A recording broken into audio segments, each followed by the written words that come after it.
Hello learners, today in this class we are going to discuss about education of the children with special needs whom we call as CWSN. A group that forms a very important part of equity issues at the elementary level is the children with special needs. You may have encountered in your classroom children with mild disabilities like locomotor disability, visual impairment, hearing impairment, lower level of intellectual functioning and deficits in adaptive behavior. As a teacher, you have to deal with these children to improve their learning and performances along with other children in the classroom. Let us see a picture and try to understand and identify the features of CWSN. Learners, in this picture, I have brought for you some pictures related to the different disabilities of the children. For example, in this picture, I am trying to show you the children with locomotor impairment. The main features of children with locomotor impairment is deformity in their legs, neck, waist and fingers.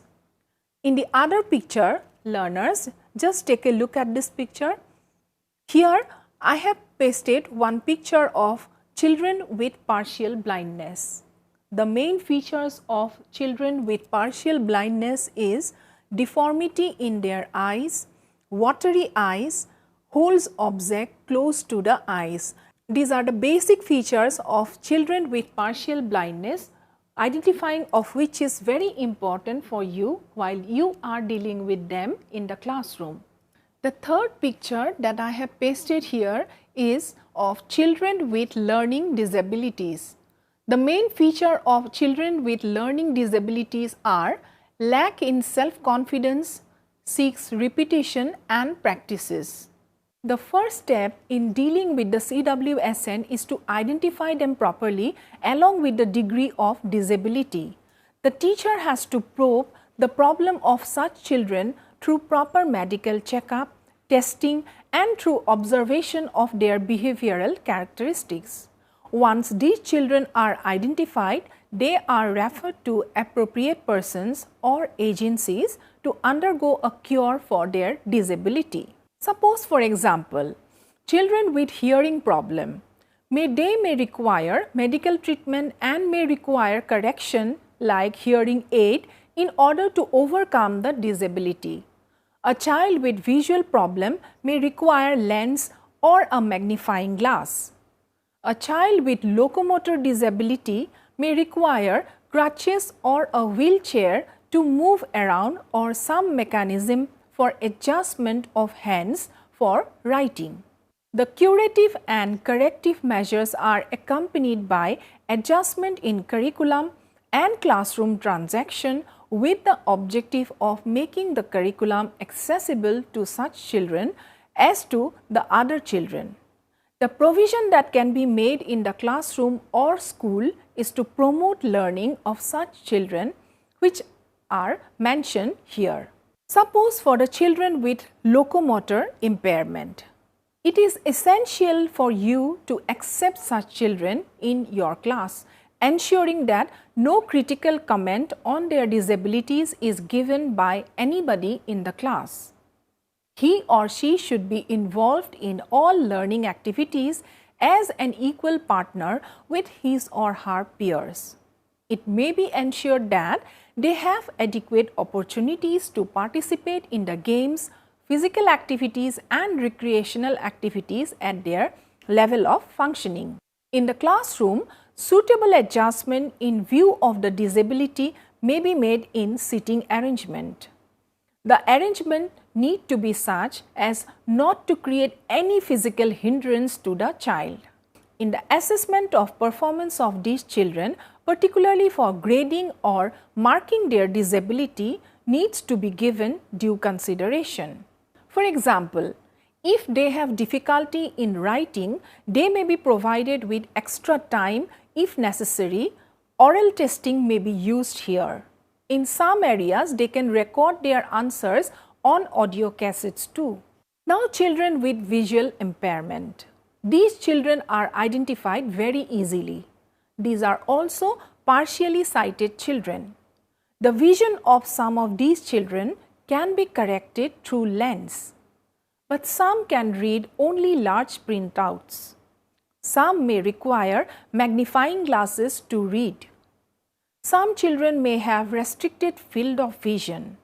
It is necessary to identify such children and refer them to the hospital for an eye checkup, inform the parents and provide special help as mentioned below towards their education.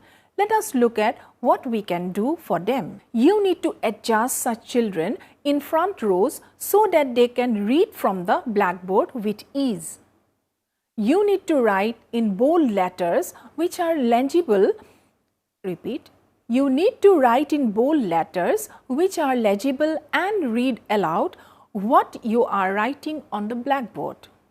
Opportunities need to be provided to them for participation in physical education programs. A book stand may be arranged for the partially sighted children. In order to reduce the reading load of the child with visual problems, such children may be given training in listening with comprehension. They may be provided in the time schedule for a radio broadcast and encouraged to listen. Wherever facilities are available, audio cassettes may be used.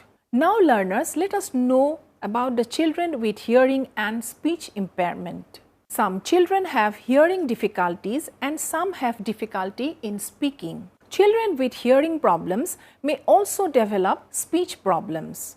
It is therefore desirable to identify such children and take necessary steps to meet their educational needs. Children with hearing problems should be seated in the front rows so that they can listen what you speak with ease.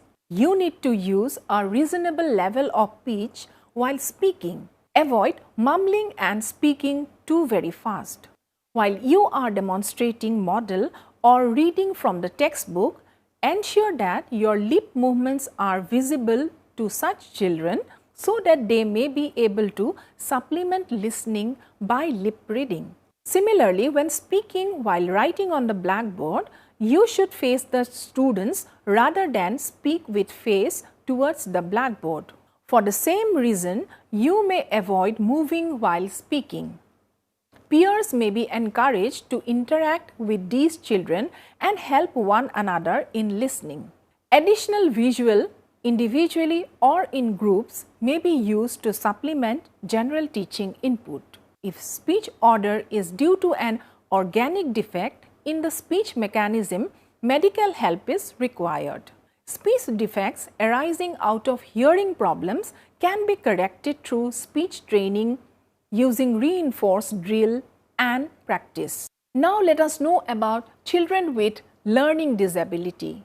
Identification of specific learning disabilities require extensive training and educational provisions can be made appropriate to the type and level of learning difficulty.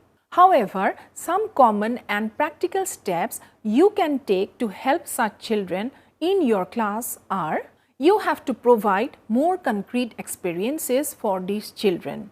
These experiences can be provided by available standard or improvised materials. Direct experiences from the local environment may be provided through field trips. These children require repetition and practice more than other normal children. While they are engaged in learning, simple questions may be asked to give them a feeling of success. The learning task has to be presented in small steps and their attention needs to be drawn to improve points of the learning task because they have comparatively very small attention span. Immediate reward in terms of verbal or material reinforcements should be the watchword for these children. These children need to be provided with training on communication skills through practice in social situation. Curriculum for these children have to be transacted through simple and interesting learning experiences. One of the major thrust areas, one of the major thrust of Sarva Shiksha Abhiyan is to provide inclusive education to all children with special needs in general schools. Sarva Shiksha Abhiyan ensures that every child with special needs, irrespective of the kind, category and degree of disability, is provided quality inclusive education in the general schools along with the normal children.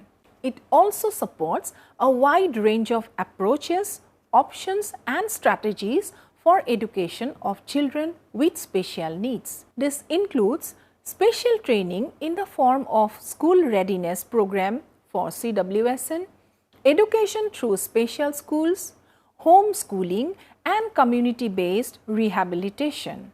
The ultimate aim would be to mainstream all CWSN in neighborhood school.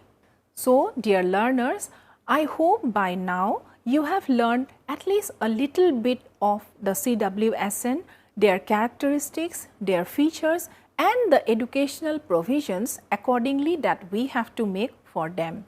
That's all for today. See you in the other class. Thank you very much.